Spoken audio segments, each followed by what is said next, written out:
welcome. Thanks for watching our show. As you know, this is live TV. We're not acting or anything. Thanks for watching us on Verizon 32 everywhere in the area, from Nemacolin up to Cranberry, Wexford, and all points in between, including the city of Pittsburgh. Let us know if you can't watch us. We're trying to track down some of that and keep records of it, so thank you. Comcast 7 only in Bethel Park. Appreciate all the viewers here in Bethel watching our show on Comcast. And then thanks, Jim J always waits for a world record. Well, we just jumped up by 2. 4,621 likes. That's our highest number we've had yet on likes. Thank you. Keep asking us to like your pages. You like ours, we'll definitely like yours. Well, you know how I am, but Smoking Jim will like them for sure. I'm Al Levine, the Talking Machine. We got Chip the Prophet Hayner next to me. Smoking Jim Frazier, there we go. And Zach Brenner. For our traffic report, everybody made it on time. And I do got to show this promo first. How was that pizza, guys? All except for Chip. Good. Shout out to Stephanie. Keep feeding them like a king. That's one extra slice for me. I'm up to 2 slices now. Olive Oil's Pizza. Rhea. 412-831-1900. Ryan, thanks a lot for the extra pepperoni for my guys. They were very appreciative of that. They couldn't believe I didn't have a plain piece, though, so that's how they operate. All right, we start our show with What's on Your Mind, and we're going to do that right now. We got Devin Shea that come right in. I don't know if he's assisting the Tiger. I don't know, he's got a beard down too, guys. You should have seen him yesterday when I saw him with sunglasses and a terrorist hat on. So, Hey, all for BPTV. now that he's out of that Nicaraguan heat, he can grow a little facial hair. El Salvador. El Out of where? Salvador. Out of where? Somewhere where it's warm. All right, we better start this show. Zach Brenner, what's on your mind? Well, Levine, the Talking Machine. It's always, if you want the green, you gotta go see Levine. Here it comes. Here it comes. Good In hands. this case, there's my option pass from my non-quarterback option days. I was strictly on the line. I was forbidden from You know doing what? anything other than try to maul the man in front of me. You're just like one of those Steelers. Stealers. You're stealing his best line. But I want to, I'm going to bring up a great point tonight, folks. When? And even though I'm sure some of my colleagues to my right are going to argue about contracts, except the ones that come from the hood, I want to bring up something that didn't have to go to CMU to understand. Russell Wilson, the quarterback for the Seattle Seahawks, has 1 year left on his contract. So he's due to make $1.25 million this upcoming season. But the kicker is, folks, with all the new contracts that have been signed around the league for all the other elite quarterbacks, some who don't have any Super Bowl rings, mind you, Russell Wilson, his agent, put out a letter to the Seahawks, basically stating the same thing that I'm telling you folks, that, hey, Cam Newton just got a deal. How does Cam Newton get a deal when he hasn't won anything? You know what I mean? Nothing. Absolutely won nothing in the NFL so far, other than a whole bunch of injuries. But what it boils down to with numbers, folks, is still on this for a minute. The kid is slated, like I said, to make $1.25 million with the last year of his contract. He is under contract. I get that. I understand that. But just keep this in mind for any of you, who may ever have a son or a kid or a child or anything like that. He will be able to make $20 million in 2016 with a franchise tag. $20 million. So is it worth to play this contract out for 1.25 and risk getting injured and never getting to make that $20 million, which you've earned fair and square by putting it out there? The Seahawks wouldn't be anything. Why they passed the ball on the goal line, I'll never know. But Russell Wilson's worth the money. Pay up, Seattle, and that's what's on my mind. Zach, that was a good point. And all I have to say to We'll you see. is it's called CBA. If you believe in them and you sign them, you got to fulfill them. And darn well, if that was Drew we're talking about, we'd be on the line trying to shake somebody off a balcony, trying to get that $20 million and not play for that 1.25. Who are you kidding, Levine? No. Who are you kidding, man? We'll be set for life with that $20 million. No. Okay. Here's what you do. Honest Al. Here's what you do. The Honest Al way to honor the CBA. Go to Lloyd's of London, take out a policy on your son, Russell Wilson, for $20 million at least. If that's what you believe he should get next year, or that's what the franchise tag is, you might only pay $20,000 for it. It's probably already been done. Well, actually, That's what they do. The tag is probably rumored to be around 23 or 24 million, but I'm just sticking to Why what it is quibble right now. about another five, And you know what? 10,000? So. Which kind of speaks to, well, maybe he should have played baseball. All right, let's move on. We didn't want to have the discussion on your point, but you were throwing it out there. It was such an egregious remark about not honoring a CBA. So we'll have to move forward. Smoking Jim Frazier, I've already thrown one, but what's on your mind? Thanks, Al Levine, the talking machine. And if you want the green, you got to see Levine. Hey, I want to give a shout out to a friend of the show, Peyton Brooks. Just graduated last week From where? the great Bethel Park High School, one of my favorite high schools in the area. So Does big he hand. here right now? And she graduated with honors. Big hand for Peyton and all the graduates, not only at Bethel Park, but all around southwestern Pennsylvania. Congratulations. Even the homeschool? This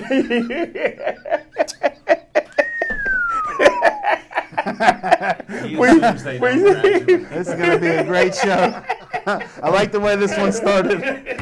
We're in downhill in a hurry, aren't we? But what's on my mind is I got to give it up for the Cleveland Cavaliers. They are showing the heart of the champions. Boy, are you sucking up to everybody possible. And, you know, Cleveland is basically playing Al Levine, the talking machine, with just 7 players. And, you know, and they really should be in the series up 2-0. The series is tied 1-1. It's the first series in NBA history. First 2 games went into overtime. However, the longer that the series goes, the series will benefit Golden State because they're a very, very deep team. And Golden State, you know, you'll look for, if it goes long, look for Cleveland to begin to wear down and tire out. And LeBron James even played last game 50 minutes. And he said he really doesn't like to play more than 42 minutes a game. So, Golden State will still get the chip There's Chip. in the end, and that's what's on my mind. Good man. Man, We're not. We gotta going to discuss revisit. that. No, there's not even revisit. There's a new segment called NBA Playoffs. So we'll get that Playoffs? Playoffs? because they made it. It just got invented. Stay tuned. Don't change the dial. Chip, what's on your mind? Well, thank you, Alan. What's on my mind this evening is an incident that happened in the world of Major League Baseball this past weekend, which struck up a lot of controversy and conversation that I heard on the airwaves yesterday. And I'd just like to kind of touch base on it very briefly and give my humble opinion about what I think. It has But to do with this weekend, at a Boston Red Sox game, an incident happened where the batter took a swing at a ball, and the bat shattered, and the fat end of the bat flew into the crowd, and it hit a spectator in the head and severely injured the woman. And they said she was hospitalized with life-threatening injuries. And thank God she is going to pull through. She's been downgraded to fair condition, which is, you know, good for her and her family. And she's had to undergo surgery, and I hope her recovery goes well. And that begs the opinion of some people to say that now that the owners need to do something to better protect the fans at baseball games. And, I did some looking into the history of baseball, and, I'm a student of the history of baseball. And since 1887, there have been 52 fatalities of fans watching baseball games. So since 1887, it's 130 some years, almost 140 years. Fans do get injured at baseball games. I mean, you're at a baseball game, baseballs are being thrown at close to 100 miles an hour. They're being hit by bats coming off the bat at over 100 miles an hour. Accidents happen. The last time that there was a fatality at a baseball game was, I believe, in 1970. So here we are 45 years later, and somebody gets injured and people are crying out, it's the owner's responsibility to better protect the fans. And I beg to differ on that point of view, because I think that the owners and everybody else has done everything they can to make the game as safe as it can be. When you go and buy a ticket to a baseball game and you are sitting down along the field, it is, you're assuming a risk that, you need to pay attention. And I'm not saying that the woman that got hit by the bat wasn't paying attention. I mean, that bat split, it shattered, it flew in there, and, what happened was it was a tragic accident, but an accident nonetheless. And you know what? It's more likely for somebody to get hit crossing the street than it is to be injured at a baseball game. So why all of a sudden is there an uproar for people, we got to put up netting, we got to put up shields and everything else? I don't think anything needs to be done other than what has already been done. They make public service announcements. You know that when you go to the game, you need to pay attention to what's going on in the field. You can't be talking to the person next to you. You can't be scrolling around on your phone, looking on Facebook. At least when they're batting. Well, at least while the game's in play. In between innings, whatever you want to do is fair game. But, you need to pay attention when the game is in progress. And, I think all this hubbub and there was a comment made that in the last two CBAs that the players asked that netting be put up all around the field, and the owners voted it down. So somehow that makes the owners complicit in the fact that people are getting hurt. And I think that's ridiculous. I mean, I think that's just a bunch of BS to even bring that up. But, personally myself, don't change the way things are being done. When you go to a baseball game, pay attention. Unfortunately, people do get injured at baseball games, but a lot more people get injured doing things that you do every day that you take really no thought of. So if it's up to me, keep it the way it is. That's my opinion. Hard to pay attention when you're bored. Well, Smoker Jim Frazier didn't stay long enough to see a broken back. And Matt No-Show Harkins, who's starting to show up more, he just reported that a fan was trying to catch a ball when Josh Hamilton hit it and fell and died.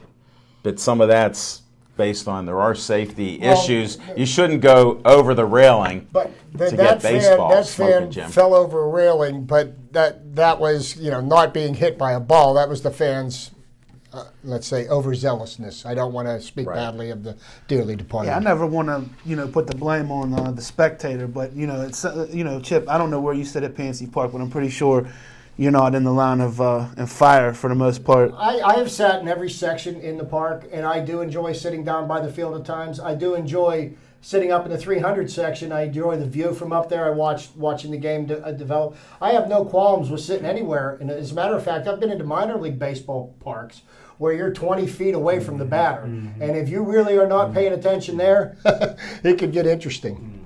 Mm-hmm. The major league parks, I think they've done everything that they can to assure fans' safety. And when you do sit in the line of fire, down in the bottom in the lower section, have you ever said to Stephanie like, "Hey, we're down here. Yes, it's I live." have, and I put myself between her and the batter. Okay, so if the ball comes, I played ball. I have better reactions. That I'm going to keep it from hitting her. But yes, I tell her, don't be talking to the person next to you. You need to be paying attention. I absolutely have said that to her, no question. It's hard to do at a baseball game. People are so bored. Mm-hmm. Nobody ever. Fans never get hurt at a football game. He's trying to get it right. Unless they run on the field. James Harrison's I'll playing. put it out as a disclaimer. I learned in this new era of social media, there's haters, and when they keep trying to talk about how boring the great national pastime of baseball is, they're true haters. You don't have. So There's a lot of what? people that are reading books. They're doing anything but watching the baseball game. Which begs me to ask the question, what are you doing at a baseball game if you're reading them? If I want to read a book, I'm not going to go through the hassle of parking downtown, walking across the bridge, paying all that money to get in there, and paying, Chip, I asked somebody because I was out in left field behind. That's not the first time in your life. Notice how I served that up to them. Don't lob, that's a softball. Wasn't that easy? No, that always helps. 'Cause you can't always have the answers for these guys. But as I was way out in left field, 4 rows behind Marte, I noticed back a few rows, there's a lady, and said she was smoking Jim's 3rd grade school teacher. I didn't check it out, but she was reading War and Peace. So now Tolstoy? Why not? and Smoking Jim thinks that's only on TV. But I asked her, I go, I love baseball, and even these seats out here, there's not always a lot of action with baseballs coming out here, but Marte would throw a baseball and not hit somebody in the head, and they were happy they got a baseball. So I go, why are you reading a book? She goes, I enjoy the atmosphere here, and I love baseball. So how could I argue with her when she was your school teacher? To be partial, how can you love the atmosphere and truly love the game if you're more worried about reading a book than paying attention She to wasn't worried about reading a book. When they hit a ball or something happened, she looked up and cheered. Because I wondered what happened too. Oh, man. You don't get that at a football game, man. Come try that stuff at Heinz Field on a Sunday. And here's what I would say. Why would somebody that loves baseball want to go to a football game where people are so drunk they're falling on top of them? They're swearing like there's no tomorrow. And you have kids around and they go, could you at least contain that? And people start swearing back at them. So you guys... We never said it was a wholesome family atmosphere, and that's a disclaimer for Heinz Field and the Steelers. You know those guys are tailgating since last night or the night, a week before the game. Wow. Nobody said that was a family atmosphere. PNC Park and baseball is a more family-friendly atmosphere. With you on that point. Yeah, they're trying to... Look how much money it costs per ticket, though, Chip. Imagine having a family of 4 and trying to go to a Steeler game. Whew. Try going to a Penguin game with a family of 4. That too, so that you can see 2 why the people. Buccos are a huge hit. Well, I'm glad we solved all these issues. Not at all. And I'm glad we all disagreed on almost every point. And Except you could call in on baseball. 412-831-3304.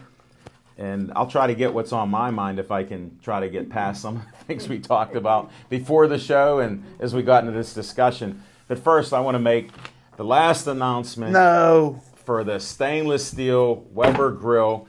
Thanks to Handy Andy It was fixed. of EV Hardware. And thank you to all of the people in the area that bought tickets off me and the other people. Devin Shea actually believes he sold the winning ticket. And it's the Smokin' Jim's best friend and our photographer of Pittsburgh Sportsline when he's there, Bill Boyce. So congratulations for buying those extra tickets off of Devin. I think that put him over the top. Chip was counting his winnings until the last time Devin said, I got 40 more tickets. And people started buying. Congratulations, Bill. Best to you, buddy. And thanks to everybody that did buy it. There was over $1,100 collected. Awesome. So, and thanks to Handy Andy for doing that from EV Hardware. We appreciate it. Good cause. So, and it'll help our scholarship fund in Bethel Park. So that's a good thing. We had a guest who's a friend of mine, Sauna. And if you need anybody in sports to be able to relax, to focus more on their sport, even though you think you're the greatest, give her a call, 412-344-2272. She explained some things to us. And good luck to her young, client who is now out there competing in the NCAA Pole Vault Championship. Good luck to Dave out there. We found out about him. She's actually Skyping with him, and he's progressed so far. He overcame a sciatica problem. So she's a good person to get a hold of, lives right in Mount Lebanon. So then I'll find out more details about this if you can pull up a close-up. This is a friend of hers that's helping veterans that maybe are suffering from different maladies when they come back home, and they're helping to get them in a healthier mode there too. So another good cause. Thanks, John. You didn't have to get my face in this if you know. You could have just focused on that. But thank you for all of my fans there as you get the talking head there. Now let's see. I was going to talk horse racing. We could talk about it later, but I gloat a little bit, Chip. When I pick a winner. Hey, know what? I put you on the spot, man. You came through. Yeah, and I had been saying that after the Kentucky Derby, so it's no problem. I told the story last night. I'm not going to repeat it, except that we were at the MMA fights, and I had to watch it on a replay. So Hey, whose fault was that? the Whose fault driver. was that? Now the truth comes out. Whose fault The was driver that? that was on 528 stayed on 528 North. I almost fought Chris Dempsey because he was getting annoyed. Like, what the heck is wrong with him? I'm like, Levine, come here, Levine. They're going down the stretch. I'm jumping up and down. I'm yelling like, come here. And he just keeps talking. Smoking Jim. Why You didn't you suck. call me? I could have got you right No, where you no. needed to be. I printed it out. Here's how easy it was. Going up to Butler, 528 North, 68 East. You saw him when those 68 times, East goes 68 straight Did up. you? I No. said 68 East is right there. Yeah. It goes That 528 looked like North. a regular street town. In a regular town. It didn't look like And 68. then he has the nerve to tell me, I go, it looks like we're circling around. He goes, we're not circling around. Then We drove through 68 a appears. cornfield. We drove through a farm to get back on 68. Zach, when you're driving your vehicle and the sun is on one side of your face, and as you're driving and it circles around to the other side of your face, you're driving around in circles. So anyhow, I wanted to report a little on the MMA fights because we want to thank Gladiators of the Cage. Thanks for the great time we had. A lot of great fights. I think there was only one decision that was made, and people were getting knocked out, and submissions and everything else. It was just a great night of fights. Met some new guys that are fighters. We may have a guest. Damien may come out, so it'd be nice to have him. I think it was the first time out, Levine, where the amateur cage fights were actually 10 times better than the pro fights. Well, we're trying to talk positive because I have to agree with you on that. But the ones that were very good fights, and the ones that we expected a lot, we didn't see too much. But hey, that's how boxing, MMA, and a lot of sports are. Sometimes you're disappointed, but we appreciate. I like the long journey. Thanks, Zach Brenner. It was no problem. I did like to see the replay and got to hear the discussion. He pulled out the nice TV there, so to combine sports, horse racing, and whatever else. And thanks to Jason, the Whip Willett. He goes, would you guys like a slice of pizza? Because I bought you one. You never saw three guys move faster to get a slice of pizza that was about double the normal size. He asked pizza. me, he said, hey, you think Al Levine is smoking Jim? I'm going to get a pizza. And I was like, oh, I think they'll eat a piece of pizza. And it went without saying. Again, thanks to Zach. Who would think he took care of us on the ride, took care of us on the pizza, and he pointed me to the screen so I could see American Pharaoh. And that's what's on my mind. Thank you. All right, let's get to our segments. My favorite segment of the night so far will be Fiction and Fact from Smoking Jim's Almanac. Thanks, Al Levine, the Talking Machine. That may be a record for what's on your mind, almost 30 minutes. But No, it's not. it's not a record, almost close. We actually went 49 minutes one time. Oh, with what's on on your it, mind? yes. Okay. Yeah. The But night Al and I did the show, we did it for 6 But Neither of us shut up. I think we went to 62 minutes because we were still talking when it was over. I'm happy. I'm happy for Bill Boyce, and a little sad in a little ways, Bill, Why? because going up, Lil Z almost hit a deer, and that would have looked good on the grill. That's a story. What a way to break the grill. That was a great way to start the trip. But we- How far back did you go to come out with that? But what's on with the fiction and fact for Smoking Jim's Almanac? We're going all the way back to 1996. Johnny Majors was in his last year coaching the University of Pittsburgh football team, and I tell you what, Pitt's program was down in '96. it was down so bad that there was a Kogo's on 51 that if you bought 2 liters of Coke, you got 2 free tickets to any Pitt game. Are you serious? Yeah, so that's where I used to get my tickets back in for the Pitt game. And I tell you what, the season opener was at home. It was at Pitt Stadium, was still around at that time. And they opened up on national TV on a night game against West Virginia University as a sellout crowd. I was sitting in the end zone with my 2 liters of Coke. And I tell you what, the first quarter ended in a 0-0 tie. Pitt was playing their heart out, and West Virginia put an unknown freshman running back in the game. They had the ball at the 4-yard line. He went 96 yards on his first carry for a touchdown. They ended up beating Pitt 34-0. 2 weeks later, this unknown rookie running back ran for 240 yards against Notre Dame, and most people know him, and Chip called it Famous Amos Zaraway jumped on the scene. And that's my fiction and fact from Smoking Jim's Almanac. You see how I didn't steal your thunder? All right, well. You kept quiet there. Yep. Another new record on Bethel Yeah, Park I'm telling you what, TV. tonight is just another night of firsts. And there's no full moon out. I checked. I'll tell you what, Olivine, Smoking Jim is all behind Pitt, man. Pitt is it. Well, you know what? I have to do some research on this because I'm investigating, and I think there's a sweetie involved in it that goes to Pitt. There's something. I'm not sure yet. There's I will something. get to the bottom of this because Mr. Briggs. Never. I know it's not the Clareton. I know it's not Mr. Boyd that's got him enamored. He wore that welcome out, but never we had on Pittsburgh Sportsline 2 nights in a row with Smoking Jim talking about how great Pitt is. Pitt is it. And Chip, I want you to, don't be shocked, but he said they're going to win the national championship. I'll rewrite there. He said a panther over the tide, over a duck. You know what? I was writing down what he was talking about, and I think he missed the mascot. Hey, Roger Houston, real quick, folks, before we go to Chip's Trivia. Roger Houston, legendary Meadows track announcer, was listening to Smoking Jim's What's on His Mind, and he turns to me and he says, "Hey Zach," he said, "I like Pitt, but I'm not going that far."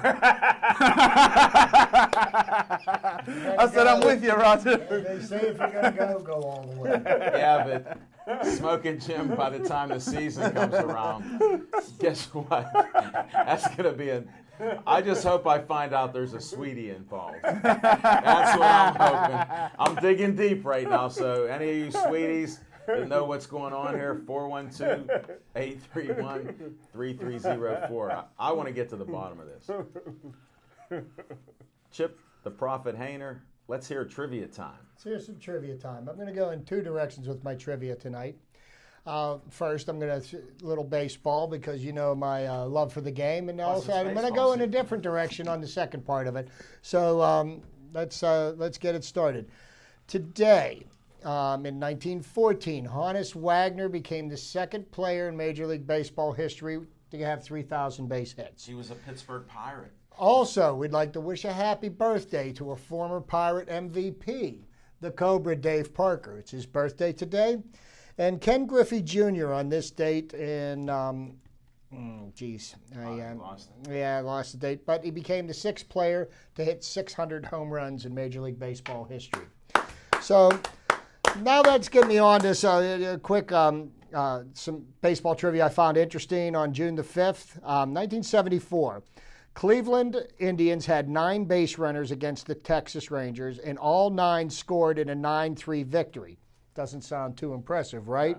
It was the last time this happened in the 20th century. That was on June 5th, 1974. Cincinnati's Ken Griffey Jr. homered twice at the New Busch Stadium in 2006 on June 5th to tie Fred McGriff's Major League record of connecting in 43 different stadiums in his Major League Baseball career. That's incredible in its own. Yes, it is. Atlanta's Chipper Jones became the 3rd switch hitter in baseball history to hit 400 career home runs. The first one was Mickey Mantle, the greatest switch hitter of all time, and Eddie Murray of the Baltimore Orioles. And Jamie Moyer pitched a 7-hitter to help the Phillies break out of an offensive slump. It was the 47-year-old left-hander's second complete game that season, 33rd for a career that began in 1986. He also joined Phil Niekro with 121, Jack Quinn with 103, the only other pitchers to win 100 games after the age of 40. Pretty impressive thing. But here's my little surprise for the week. Alan was talking about horse racing. And last week, for the first time in 37 years, we saw a Triple Crown won by a thoroughbred racing horse. American Pharoah won the Kentucky Derby, the Preakness, and the Belmont Stakes. And that got me looking up some things. And I was looking back, and I could name like the last 3 Triple Crown winners, but now there are 12 horses that have won the Triple Crown. American Pharoah had done it in 2015. Affirmed was the last horse to win it in 1978. 1977, Seattle Slew won the Triple Crown, and one of the greatest horses of all time won the Triple Crown in 1973, and that was Secretariat. Before 1973, the previous Triple Crown was won in 1948 by Citation. 1946, a horse named Assault won the Triple Crown. 1943, Count Fleet won the Triple Crown. In 1941, Whirlaway won the Triple Crown. War Admiral won the Triple Crown in 1937. Omaha won the Triple Crown in 1935. Gallant Fox won the Triple Crown in 1930. And the very first horse to win the Triple Crown in 1916, Sir Barton. So that's a list of our 12 Triple Crown winners in thoroughbred racing history. Hope I didn't steal any of your thunder, Al, but I thought that was... Not on the history, but I could give you a couple things like Sir Barton. They were foundation thoroughbreds. A lot of their sons and daughters raced. Most of them were bred after that. The first couple winners, just so you know, it really wasn't that big to do about the races at that time. So there wasn't as much interest. And by the time War Admiral and the rest come around, everybody remembers Seabiscuit in the movie against War Admiral. So even some of the best, well, anybody that would be aware of TV, radio, movies, and then books. Then you had a couple here that happened right in the heart of World War II, and people's main concern was their loved ones putting their lives on the line, and they weren't really as concerned about horse racing. But it is a rare thing, and they did go a lot of years. A lot of people think it's a conspiracy that the last 37 they changed some of the rules. Look at, you go 20-some years plus with some of the other horses. Yeah. So it's interesting. You know, I'm a historian of the horses. And you watched the race on Saturday, and American Pharoah legitimately won that race, and it won it going away. I mean, it was putting distance. You know, that was the 6th fastest time too. Yeah. So that adds a little more legitimacy to it. I sent Alan a message on Facebook as soon as that race got done, and I was like, "Wow, can this horse run?" And it really could. I mean, it did. It just outran everybody, and there's no question of. Not as fast as Secretariat, right? No, Secretariat was. Secretariat's going to go down as the all-time greatest horse ever. 31 and a half lengths. It won by. 31 and a half lengths. Yes. Yeah. You should watch a replay. You can Google that. But you might have to pay attention for 2.5 minutes. In your case, just go. No, here's what to do, Smoking Jim. Just go past the halfway mark in the race. You only need about 40 seconds or so. Well, a funny story. As we made our way out of the woods in Butler back to the city of Pittsburgh. This isn't a funny story for animal lovers. Me and Al Levine. I'm not talking about the on the way up. I said as we met our way back to the city of Pittsburgh. I fell asleep with Al Levine is, he's talking. It's late or whatever. It was a long day, and he says something to Smoking Jim, and there's no response from the back, from the cockpit in the back. And Al just kept talking, and I said, today I said, I think Smoking Jim might have been asleep when you said something on the way out, whatever. He said, I think you were right. I said, I know that. He was resting his eyes at that time. But as he rode in the back seat. Not to upset the PETA people, but on the way up, we're going on 279, and I happen to see on the other lane, I see a white-tailed deer coming across, the 4-lane highway. I said, guys, this is coming. This is coming right our way. It's coming. Like I'm gonna hit this thing. Well, I let off. Levine sees me let off. I back off just enough, folks, to let the deer run past me and hit into the car next to us. Since you're telling people our road trip, I go, you better not hit the deer.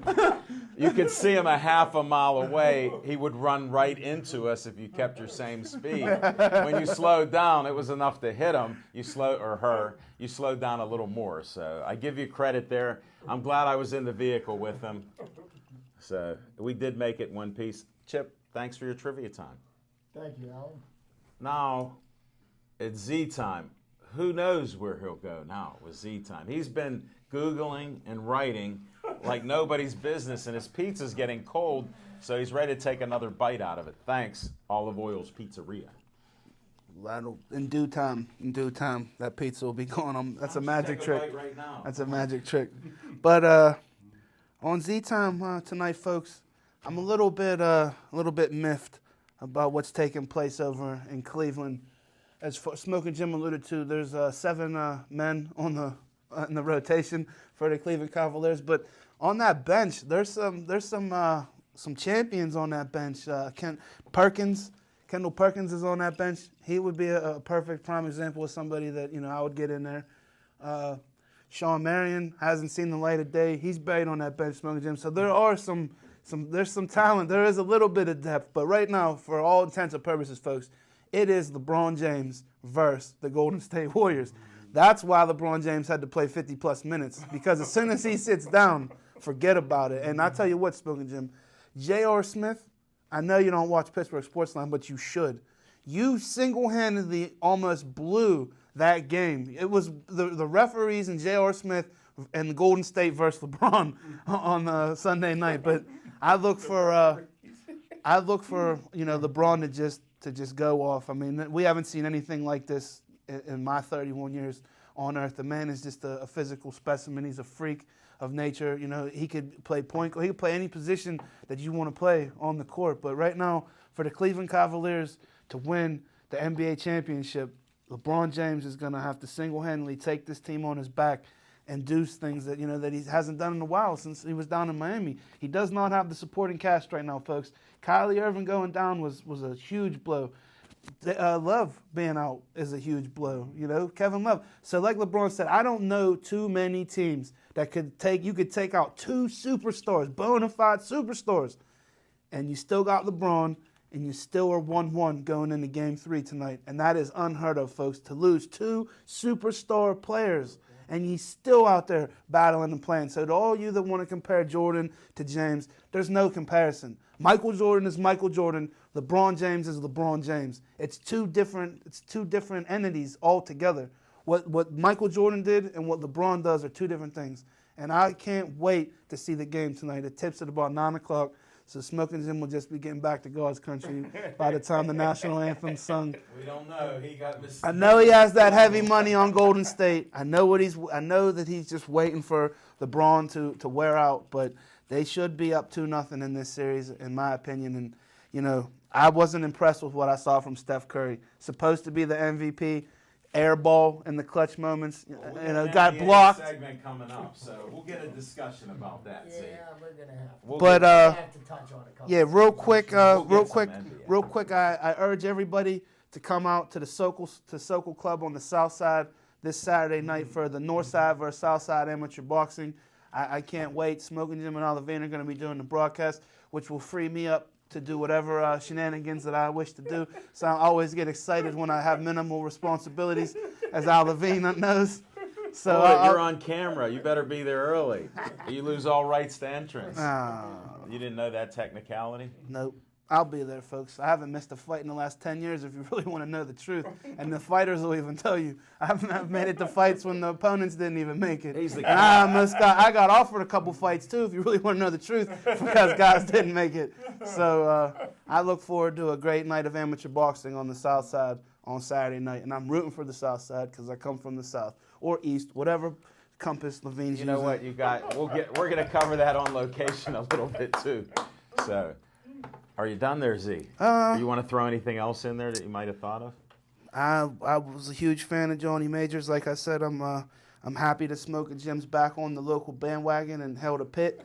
I don't know how long he's going to think Pitt is it One until more the day. first couple games where we get No, one steamrolled day. in the One ACC. day.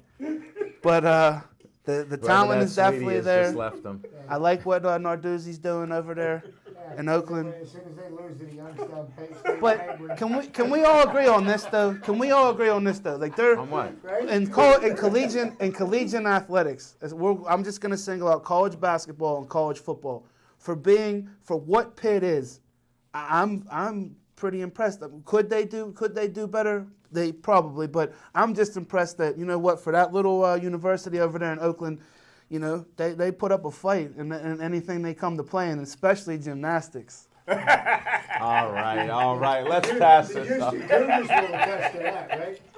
The Houston Cougars will attest to that. All right, well, we're going to move on a little bit. We're not revisiting anything, but we will talk NBA after On Location. No revisitation, because you revisited everything possible known to mankind on our show so far, and we don't do that, but that's C time. Thank you, Zach. On Location, we had one of our greatest guests who told some of the best stories that I've ever heard on air, let alone off air, which he was telling me. Roger Houston was a guest at Duke's Rib House and Grill. Shout out to him. Shout out to Dave Cable for having it edited, and I already posted it up all over, so it's up there and you can see the show. Smokin' Jim has a surprised look because he's always on Facebook, but he seems to miss Pittsburgh Sportsline while he's promoting Pittsburgh Sportsline. But that's another subject for another day. Because all I see is he's promoting us, but he doesn't know us. But thank you, my friend. But that's another story again. So anyhow, great night. We flipped around our desk due to Dave Cable so we could actually have our backs to the audience, which was strange. We'll discuss that later. You can put your opinion out there or whatever, but we have ours.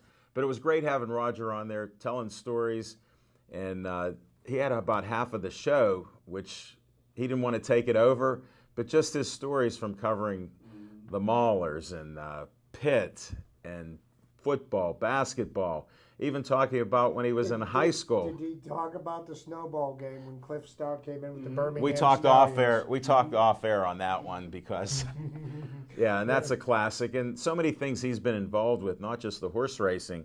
I had only had memories of him saying and announcing the races, but he didn't get there till 1976. So there've been a couple years when I didn't hear him.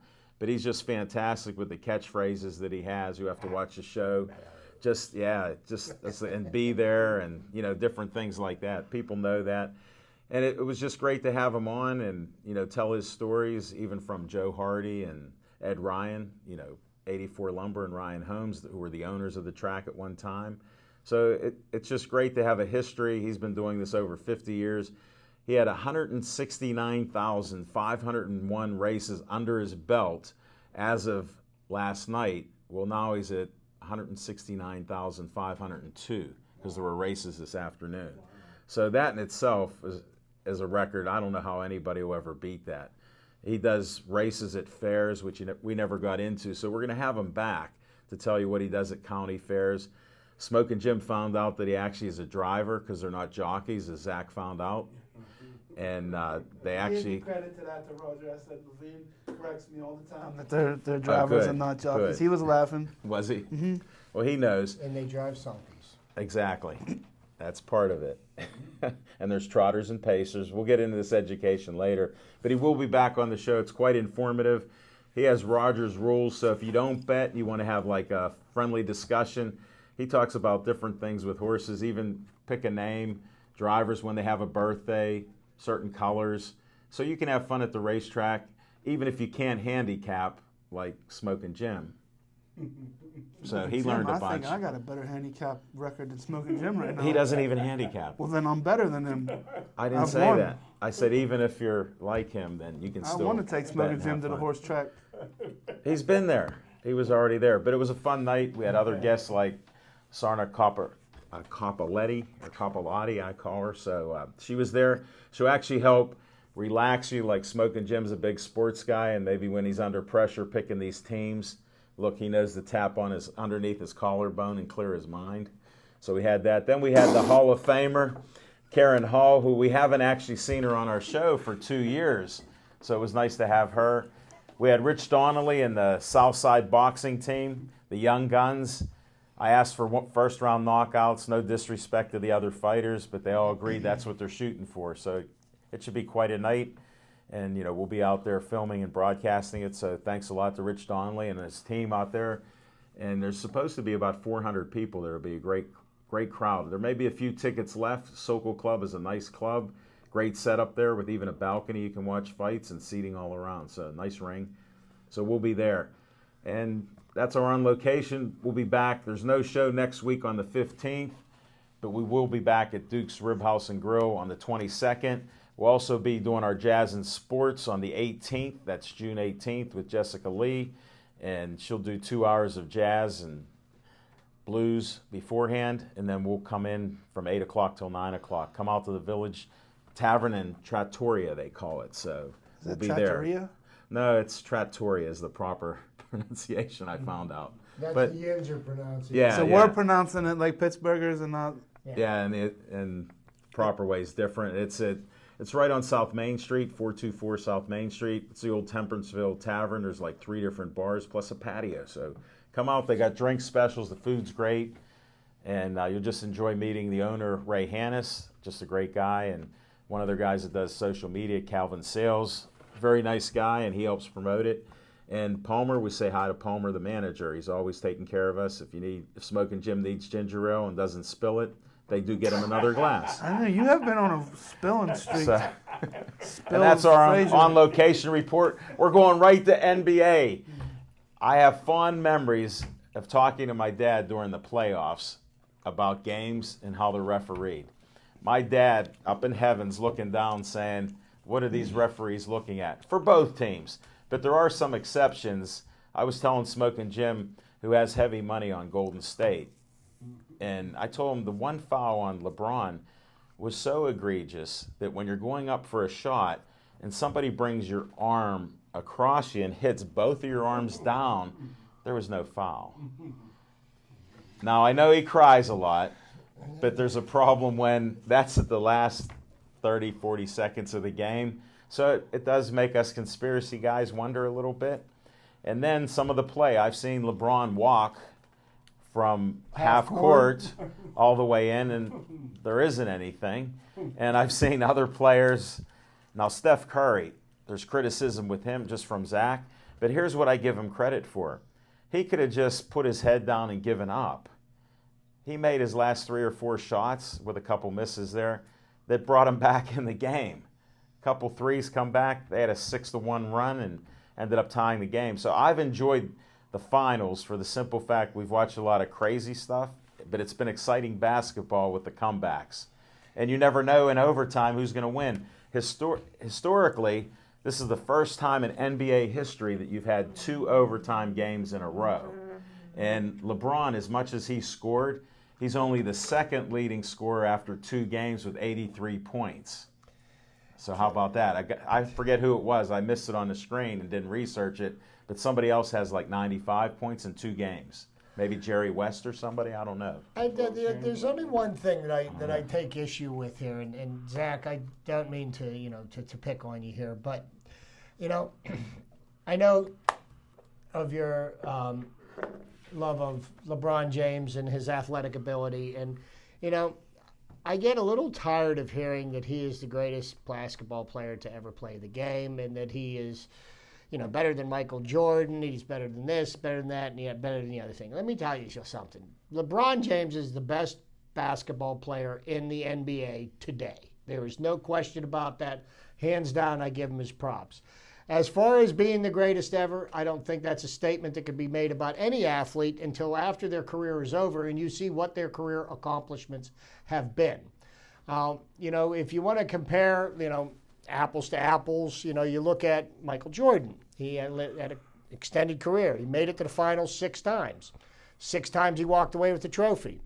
LeBron James, at this point in his career, is now in his 6th finals, and he's won 2 titles, lost 3. Now, you know, Come on. There's Phil Jackson. There's teams that you cannot compare what LeBron has had And in that's all why those we like finals arguing in to, No, to but- anything in but- Chicago. but- Come on, Smoke and Jim. you know, We're not talking baseball. but listen, He swallowed the whistle. He's a you know, referee. no. Here's the thing: the arguments you have about how great LeBron James are is, yeah, you know, they're valid. I mean, every point that you're making is valid. As far as being the greatest ever, I don't think he's going to measure up. As a matter of fact, I actually think there's a player who will retire after next season that could probably be mentioned in the same breath as one of the greatest of all time, and he also wears the Lakers purple and gold, and that would be Kobe Bryant. If I might interject, though, and you guys go back to the great days of the Celtics, even before Larry Bird, is there not a Celtic that has like 10 or 11 championship rings in Russell? Now, now if we're going on who's the greatest of all time, I mean, I'm missing. I'm not hearing that. Well, because you know, Bill Russell was not a sexy ball player in the aspect that he was a great defensive ball player, and he was probably the greatest center that ever played in the NBA. You could argue all you want about Wilt Chamberlain or Kareem Abdul-Jabbar.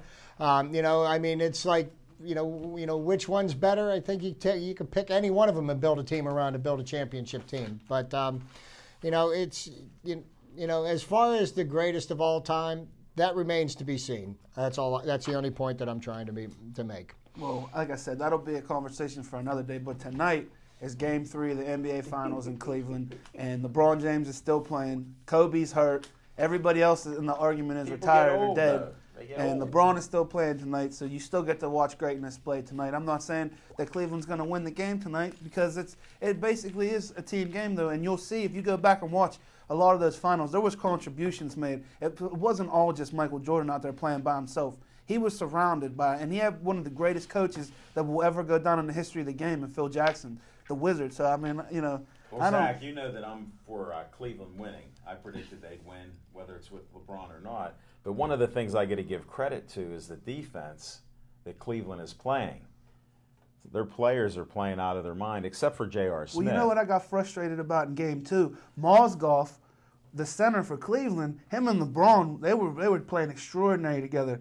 And somewhere in the fourth quarter, Mozgov was gone. Well, they had the small team out there. Mozgov was gone, and then it kind of like Golden State started to creep their way back into it, Levine. And my thing is, keep the big fella in there and don't take your foot off the throat. Show no mercy, no moss. We got a series to win. Well, here's a little fact. He speaks. I think that we can He all- speaks. I The think we can- Sphinx speaks. I think we can all agree on this, that LeBron James, even though he's not retired, Chip, we can safely say that LeBron James is the greatest that ever played for 3 quarters.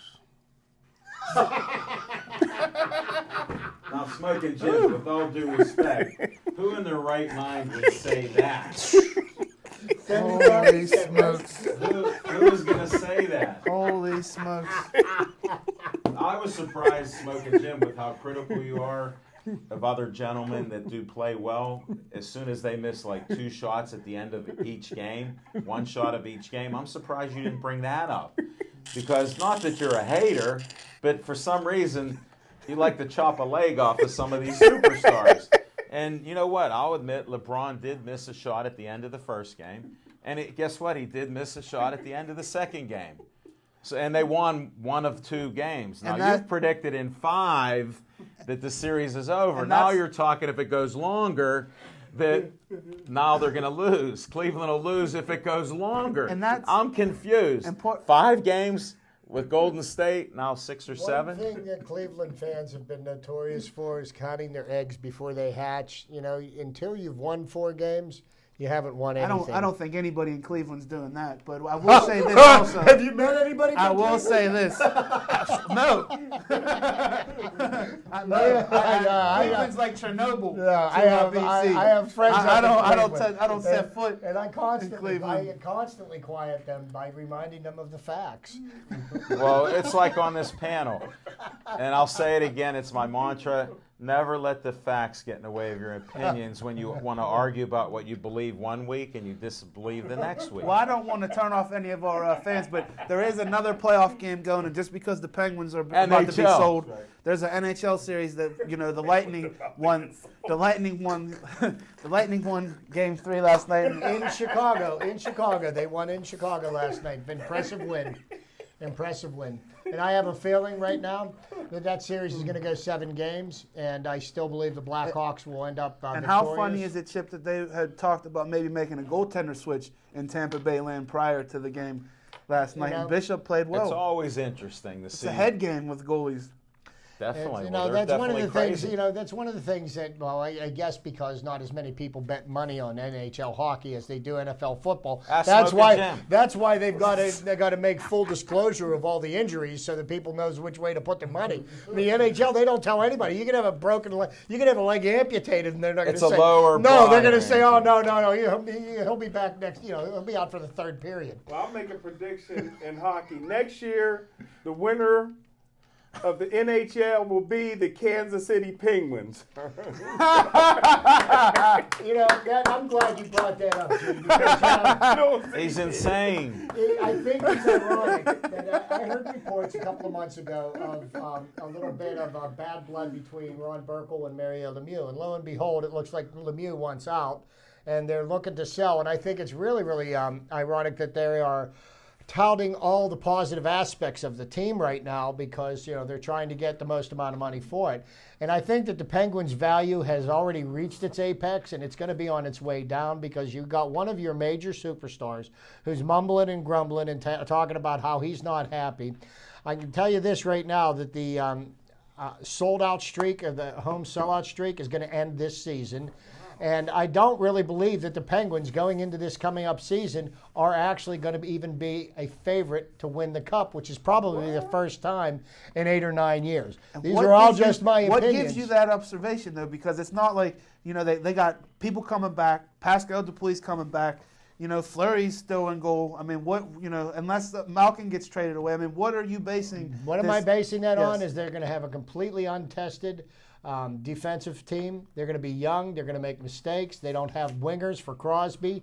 They don't have wingers for Malkin, which is making them unhappy. They don't seem to, they improved in some aspects last year, and the fact of the matter is, Letang will be back. Mata will be back. What do you mean the defense is going to be in such disarray? They're not going to have Paul Martin. They're not going to have That could be a positive. They are up against the salary cap, and they're not going to be able to stock the team with the talent that they need. And the talent that's available right now on the free agent market isn't really setting the world on fire. We're going to have this discussion the whole season coming up. I just want to end it, and then we're going to go close it out.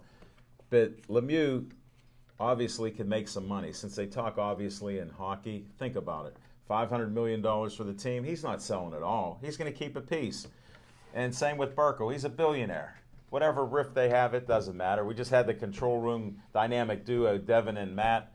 They said they're only selling some of it. So that's what's going on. We'll see. And they're promoting up the value of it, which makes sense. And that's how it is. Hockey's done it before. Mm-hmm. Look, Lemieux would have lost, $40, $50 million if he didn't buy the team. Mark my And it was a words. great run, and I think the Magnificent won the greatest hockey player of all time, number 66. No doubt, but hey, we gotta end this show. I gotta do one more promotion. Not the greatest of all Wednesday night, you're gonna see Johnny Angel with Jessica Lee at the Rivers Club. You guys got to come up. It's only an $8 buffet between 5:30 and 8, and it's gourmet chefs. Johnny Angel, Jack Hunt is gonna bring. Can you get a close-up? This is his Ginchy story. He has memorabilia from sports, music, and everything else. He's going to bring some things up there that are classics. One of his best friends was James Brown. I saw some of the signed stuff he has from James Brown. If you want to see some great memorabilia, come up to the Rivers Club. You'll hear great music, great atmosphere, great food, great price.